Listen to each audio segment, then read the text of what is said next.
Greetings, Tiberistas.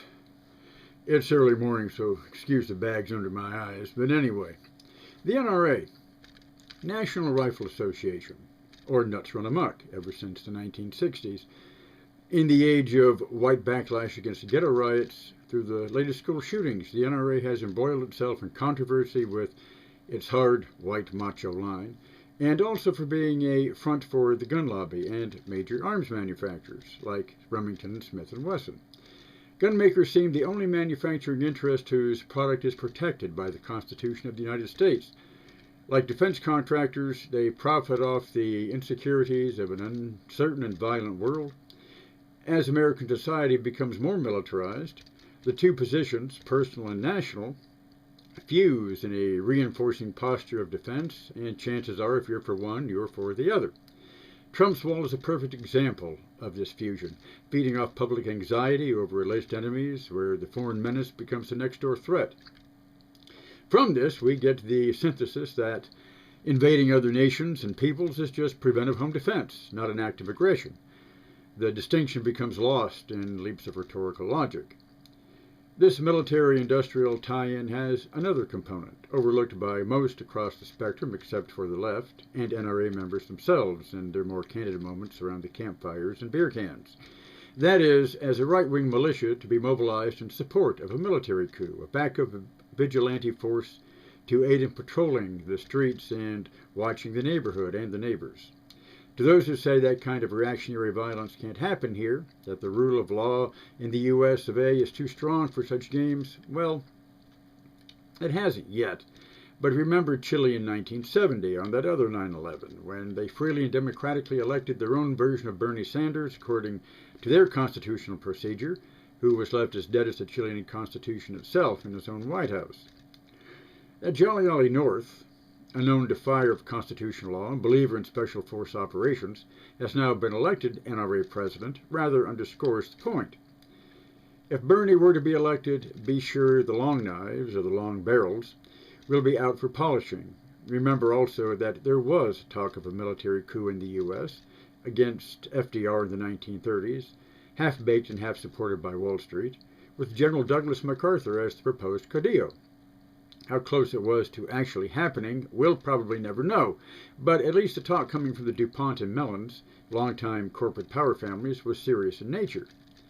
The NRA's opponents usually bypass these aspects because they're too controversial, preferring instead to unite public opinion around the emotional issue of mass shootings in schools and churches, a common denominator no sane person likes, and puts even the most hardcore NRA members on the defensive, a position where they do badly despite their self-defense rhetoric.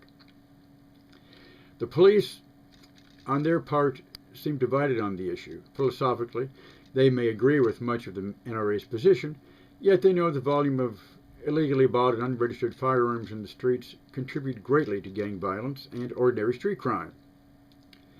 It's been a common outcry from police departments since the 80s that the gangbangers have military superiority in the streets, a deficit in firepower gladly remedied by the Pentagon dumping surplus military equipment all over the country, bringing joy and happiness, if not enhanced public safety, to the hearts of thousands of enforcement officers and millions in profits for arms contractors.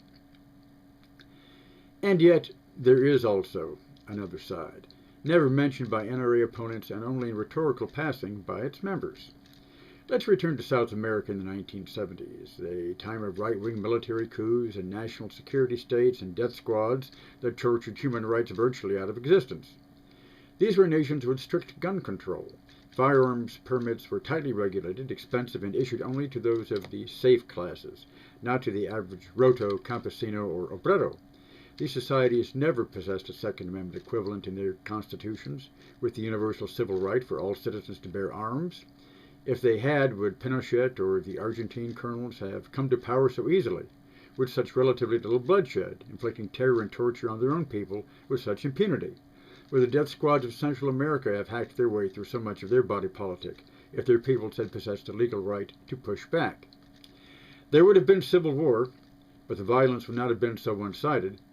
Many might have preferred to go down fighting back rather than left to hang upside down in a torture chamber, screaming out their last ounce of humanity and helpless outrage to the glee of their tormentors. reveling in an unrestricted right to inflict pain and suffering upon the powerless. But of course, that's exactly why there were no Second Amendment equivalents in these societies, to keep the lower classes in line, so that civil war could be waged in one direction only, from the top down.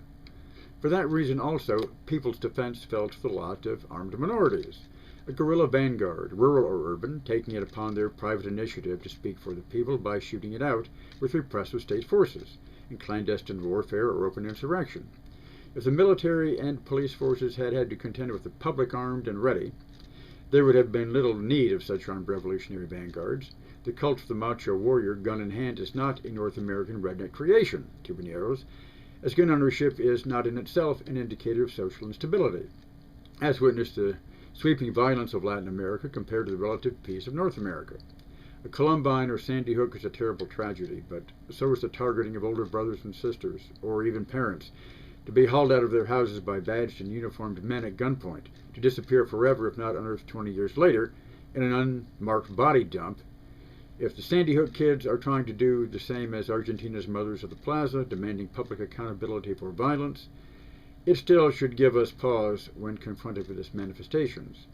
To stand a nonviolent high ground or behind a barricade. Hark! Me hears yet another mysterious phone summons. Oh.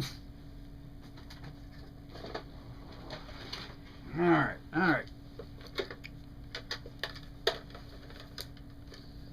Hello? Man, there's a lot of static on this line. Who? Guevara? Known as Che? How are you calling by phone without hands? Anyway, you had something to say about this issue? In 1959, when you stated the people should convert themselves into a guerrilla army whose capacity is limited only by their numbers, that all should learn how to handle weapons and when they should be used in its defense, so that the victory against a dictatorship will not be transitory? Well, what about conscientious objectors who don't want to live their lives on a war footing, who just want to live in peace and quiet without fear of 2 or 3 many Sandy Hooks? You say the best guarantee of peace is to make the powerful afraid of becoming tyrants? Well, that's what laws and courts are for, right? To hold enforcement accountable to public authority, not left to individual discretion. That is, if the courts and laws and enforcement haven't been corrupted by haters of the public as now in office. And so around it goes.